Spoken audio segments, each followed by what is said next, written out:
Our mission is to facilitate the emergence of new forms of collective intelligence and governance to strengthen open societies, which are essential for a civilization capable of employing and safely directing the power of exponential technologies. We are developing content to inform and empower people to help design viable future systems to progressively increase meaningful quality of life for all. This is the audible version of the articles found at consilienceproject.org. Where arguments come from. Truth can be the victim when special interests determine who gets heard and who doesn't. An emergent alliance between interest groups such as corporations or activists, and intellectuals who produce narratives and arguments, is shaping the information ecosystem. Many intellectuals respond to incentives from the interest groups to argue for predetermined positions in exchange for money, prestige, and an audience. Arguments with no backers are not disseminated as widely and often go unheard. This piece uses several brief case studies to illustrate how this affects reporting and public discourse. An open society requires an awareness of why and how our information is produced and shared, as well as the wider social norms necessary to keep interest groups from overly polluting the information environment.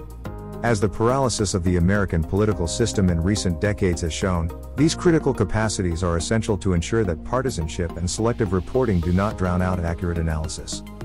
To make sense of the information and arguments we read, we have to understand where that information comes from. The ecosystem in which arguments are written and information gets distributed is complex, and it doesn't only reflect the information's truth or its justification or its importance, but also factors such as whether the information supports an ongoing narrative or whether the argument is useful for some faction's goals. A key recurring pattern is a symbiosis between, on the one hand, an interest group with an agenda, such as a corporation, activist group, or political party, and, on the other hand, intellectuals who produce arguments. The interest group will use its resources to boost and disseminate arguments useful to its goals. Intellectuals who produce these arguments will receive fame, jobs, interviews, book deals, and the pleasure of having their ideas matter. Every argument presented in major media outlets is necessarily shaped by this process, at least in part. In addition, most political arguments shared through in-person interactions or social media consist of people repeating arguments that were first spread widely by this process. In some cases, an intellectual will deliberately sell out, aligning their career and arguments with an influential interest group or funding source in order to receive these benefits. In other cases, an intellectual will be uninfluenced by the prospect of these rewards and simply say what they think, and then the interest groups that happen to be served by their arguments will promote their ideas to a wider audience. Far more often than either of these cases, the intellectual will bend themselves subconsciously, fitting themselves and their arguments into a mold cast by an interest group to which they are already sympathetic. There is no need to ascribe malintent to this subconscious process. People naturally gravitate towards saying and doing the things that are, for whatever reason, well incentivized by others. These motives are almost completely irrelevant to how this kind of intellectual production impacts society. Out of the mass of complex personal motivations, two trends emerge. The first is that the arguments that get amplified, true or not, are those that serve someone's purpose. The second is that when a well-resourced group has a purpose, arguments will be produced to support it, and the most plausible sounding of those arguments will then be amplified. Of course, there are plenty of arguments that don't serve any particular interest group or faction and cannot be turned to support any ongoing narrative. These arguments have a much harder time finding a niche in the information ecosystem, since there is no natural constituency for the dissemination of such an argument and no organized interest group willing to invest serious resources in promoting it. Before long, these arguments will usually fade away without being widely heard. To pick one example, many people arrive at arguments for reducing the length of copyright law, but these ideas have no organized backers who stand to gain from their adoption, and so receive little attention in the media, which drives our discourse. Sometimes, when an argument useful to someone gets promoted, it happens to be true and well justified. For example, manufacturers of electric cars arguing that their products result in less greenhouse gas emissions than internal combustion engine-powered cars.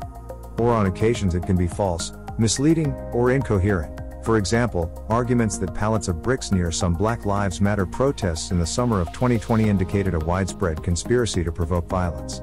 Sometimes the argument holds together within a particular narrative frame or context, but leaves out important complexity and misses alternate perspectives. For example, arguments that vaping tobacco is bad for public health because it is harmful compared to abstention, or arguments that vaping tobacco is good for public health because it is less carcinogenic compared to traditional cigarettes, without looking at actual usage patterns. In any of these cases, the social factors described above operate in the same way. The argument's quality does play some role in how far it gets boosted. After all, a more plausible argument is a more useful narrative tool, but this role is far from overwhelming, as the examples below will demonstrate. In the short term, the push towards truth and plausibility serves mostly as a filter selecting against the truly egregious arguments. The deeper work that filters the genuinely justifiable from the merely plausible is a much slower process, often too slow to be perceived from the perspective of news cycles and public discourse operating on the scale of weeks or months. Frequently, the public discourse moves on before this process has time to run its course, and only a small handful of the initial audience sees the reliable results. How big ideas get big. One of the clearest examples of interest group influence in action is political think tanks. Their explicit purpose is to construct and publish arguments in favor of a predetermined position, partly in service of research, but also largely and explicitly in service of persuasion and advocacy. The arguments they create are frequently picked up by traditional media, online commentators, and average social media users alike, as well as by legislators directly. Partisans accurately, if selectively, point out that their opponents are biased because their funding and social position depend on staying in the good graces of donors with an agenda to push, but this does little to slow the uptake of their arguments. In 2020, there were 2,203 think tanks in the United States. The industry's annual spending is measured in the billions. On politically contentious issues, there are often opposing think tanks on each side of the debate, providing stable careers for people who produce arguments for their predetermined conclusions. These are some of the most stable niches in the information ecosystem, supported by a pipeline of money and talent to hold each other in place by their equal and opposite action. Because they are not directly in the public eye like elected officials or the news, these think tanks' niches are largely unaffected by the public's opinion of their track records. The field of economics provides a more specific example of the very strong influence of interest groups. Compared to many other intellectual fields, economics is perceived to have greater than average authority when it comes to judging or making policy proposals on a very wide range of topics. As a result, politicians often rely on intellectual support from economics, and political needs can thrust convenient economic theories into the public consciousness. While the validity of any economic theory is beyond the scope of this article, the paths to prominence taken by some theories provide instructive examples of how certain narratives develop. Arthur Laffer spent much of his career as an economic advisor to Republican presidential administrations. In 1974, at a dinner with Donald Rumsfeld, Dick Cheney, and the columnist Jude Wanniski, Laffer sketched a simple curve to illustrate the idea that raising taxes beyond a certain point could lead counterintuitively to lower tax revenue by stifling economic activity. Wanniski later wrote up the idea in the neoconservative journal The Public Interest, popularizing the idea of the Laffer curve. This concept became one of the cornerstones of supply-side economics, which was championed by President Ronald Reagan in the 1980s to justify his administration's economic policies and tax cuts. This curve has been a major subject of debate in academia and public policy ever since. In 2019, President Donald Trump awarded Laffer the Presidential Medal of Freedom, 1 year after Laffer co-authored a book called Trumponomics, Inside the America First Plan to Revive Our Economy. A more recent case is modern monetary theory, MMT, which argues that governments can normally pay their bills by printing money, rather than by taxation, without causing inflation. Many MMT advocates also favor using the money obtained this way to establish a federal program to provide guaranteed jobs to anyone who wants one. A handful of academic economists have spent 2 decades working on and advocating for the theory. A large community formed around blogs arguing for MMT, but the ideas remained relatively fringe until 2019, when it was thrust into the limelight by Representative Alexandria Ocasio-Cortez, DNY, who also favors a federal jobs guarantee.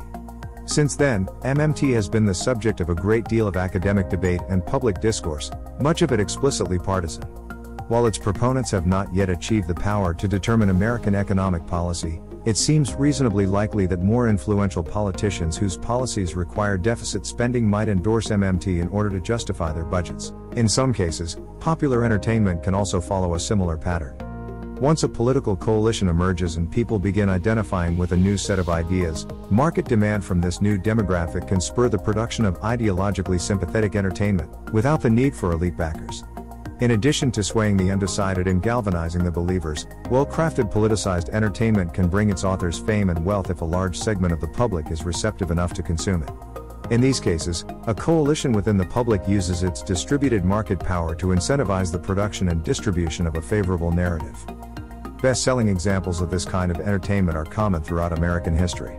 In the 19th century, Uncle Tom's Cabin helped crystallize the growing abolitionist sentiment prior to the American Civil War. 2 generations after that war, The Birth of a Nation sparked the revival of the defunct Ku Klux Klan and popularized the costumes that are still associated with the Klan today.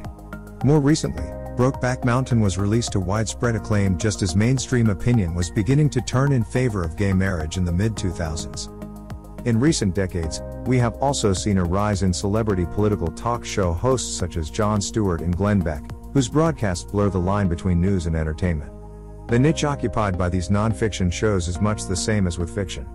There is a substantial audience for this self-conscious propaganda, which is to say, many people very naturally want someone to explain how new events fit neatly into their existing worldview, and how apparent challenges to their ideology can be justified.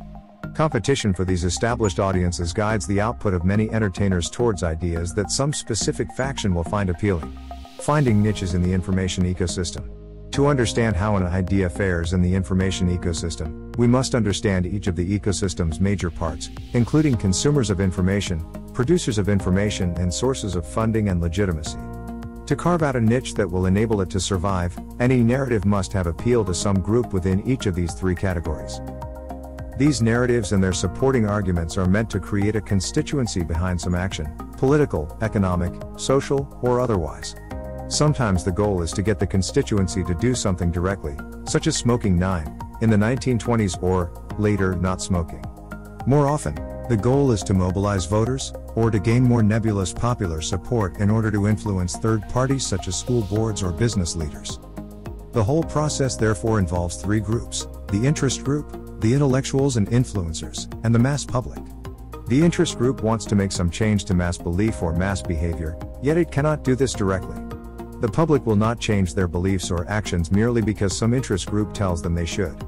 It takes arguments and justifications from the intellectuals, the writers and speakers and pundits and commentators, in order to persuade. By amplifying convenient arguments and setting up career incentives to create new arguments in favor of the position it seeks, the interest group creates the levers needed to move public opinion. Interest groups usually act through formal organizations. An example is the late 20th century campaign to reduce cholesterol levels.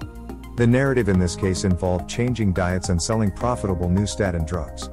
While much of the impetus came from the drug manufacturers, who funded sympathetic studies and spread a great deal of money throughout the medical profession, the campaign was rarely framed in these terms. The American Heart Association marketed to the public, raising awareness of cholesterol as a threat to health. Meanwhile, most medical professionals deferred to the gold standard recommendations on the use of statins from the National Cholesterol Education Program, NCEP, within the National Institutes of Health. This position, however, was gradually reversed after a 2004 scandal in which journalists revealed undisclosed payments from drug companies to the authors of NCEP's recommendations. Less frequently, this process of spreading ideas is achieved through informal networks, such as the intellectuals and scientists who collaborated to publicize the idea of nuclear winter. In the early 1980s, many scientists opposed the proliferation of nuclear weapons around the world and sought to slow or reverse their spread. Preliminary computer models suggested that a nuclear war could send smoke and dust high into the atmosphere, blocking sunlight and rendering the Earth uninhabitable. A conference of about 100 scientists discussed the hypothesis in April 1983. In October of that year, scientists including Carl Sagan and Paul Ehrlich began a campaign to popularize the idea and use it to argue against the use of nuclear weapons. They began with a widely published newspaper supplement, followed days later by a feature on ABC News, before publishing in December in the academic journal Science, and the following year in the pop science book The Cold in the Dark. In an effort to prevent nuclear war, these and other scientists presented nuclear winter as though it were a proven theory rather than a plausible hypothesis, and most media reports followed their lead. However, the climate models used to support the hypothesis depend on a number of speculative assumptions. In particular, there is continued debate over whether or not nuclear attacks are likely to loft smoke high into the atmosphere, which would be required in order to produce a lasting cooling effect. Notably, while most of the people behind the idea were apparently more motivated by altruistic desire to prevent global catastrophe than by partisan or personal goals, the dynamics of information creation and spread were much the same. Many members of the public are willing participants in this process. This stems partly from trust in authorities or narrative leaders, but also from the daunting complexity of the world in which we live. It is far easier to receive narratives uncritically than it is to think through every subject thoroughly, seeking out comprehensive information and considering motives. As with the intellectuals who subconsciously bend themselves to an interest group's mold, there is no reason to ascribe malintent to the public here either. People are busy. Rigorous thinking, evidence collection, and sound argumentation are frequently time-consuming and by no means instinctive or simple tasks. It is important to note that many of the arguments offered in favor of a given position are not the proponent's real reasons for holding that position. The public-facing arguments and persuasive narratives are often crafted after the decision has been made to push for a particular position. This is of minor importance to most consumers of arguments, whose most immediate motives include having talking points for discussions with ideological allies and foes. A large collection of weak or tangential arguments serves this purpose almost as well as strong arguments. This process is far from foolproof, and just because an interest group has marshaled its case and amplified its message does not mean it will successfully persuade the public. Many of these campaigns flop. Once the intellectuals have marshaled their best arguments and spun their best narratives, the result might simply be far-fetched and unpersuasive, or it may be too far beyond the limits of comfortable public thought. For example, while there has been a good deal of public advocacy in favor of vegetarianism for reasons of environmental conservation or animal welfare, these arguments have generally not changed people's behavior, and the proportion of Americans who are vegetarian has remained constant over the past 2 decades. A narrative might be directly countered by a more successful campaign from its opponents, such as the intelligent design movement, which achieved significant popular and political support in the late 1990s and 2000s due to think tanks like the Discovery Institute, but has since been relegated to the political fringes by the efforts of biologists, science communicators, and atheist activists. Or, as is frequently the case with aspects of impassioned political activism, a narrative might achieve support from one faction but be unable to influence the faction that actually makes the relevant decision. This was colorfully captured by Kurt Vonnegut. During the Vietnam War, every respectable artist in this country was against the war. It was like a laser beam. We were all aimed in the same direction. The power of this weapon turns out to be that of a custard pie dropped from a stepladder 6 feet high. This process of interest groups influencing intellectuals, who then influence the public at large, is far from the only thing that determines which information gets shared and distributed. Other concerns also play their roles, from profit-maximizing sensationalism to a genuine desire to inform the populace. Certainly, the influence of interest groups can be overridden in individual cases. Still, this process is among the strongest factors at play in determining the topics of public conversation. Our situation. How, then, should our society respond to this phenomenon? We cannot simply do away with interest groups altogether, nor can we expect them to stop pursuing their interests. Rather, a healthy information ecosystem occurs when the interest groups are constrained by strong epistemic norms, and when individuals are intelligently analyzing the information available to them. On an individual level, it is important to track the whole process by which a narrative or a piece of information reaches you. Why was it paid for? Why was it written? Why was it broadcast? Why was it shared? What were people's motivations for taking the actions that led to this information reaching you? Answering these questions about an article or video can sometimes reveal more than the actual content. It can reveal which perspectives are being promoted and which are being left out. Coupled with the uncomfortable willingness to realize when we are wrong, it can let us notice when our picture is distorted, incomplete, or simply false. For any individual, this takes both work and a degree of personal humility.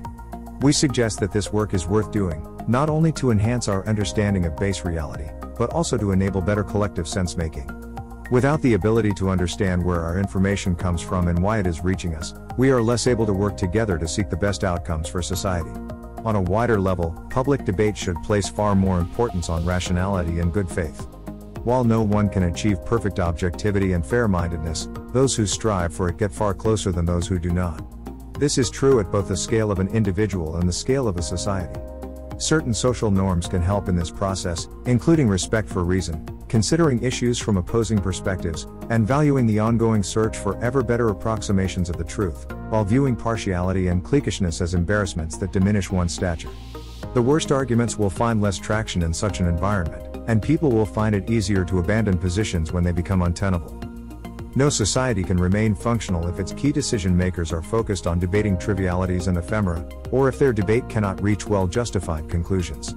In a functional democracy, the key decision makers are the public. A functional democracy, therefore, requires healthy public debate. If interest groups are able to flood the public sphere with noise and nonsense, if we let ourselves be carried uncritically by the tide, then public debate will be unable to make progress on the important issues. Democratic political institutions, which depend on public debate and consensus, will then grind to a halt. We have seen this paralyze the American political system in recent decades. The challenge, then, is to get there from here. How do we become better at interpreting the information we receive or seek out? How do we form a culture that instills skepticism over tribalism? How do we build institutions that police each other in the direction of truth and good faith? These are the questions we must answer to resolve our society's epistemic crisis.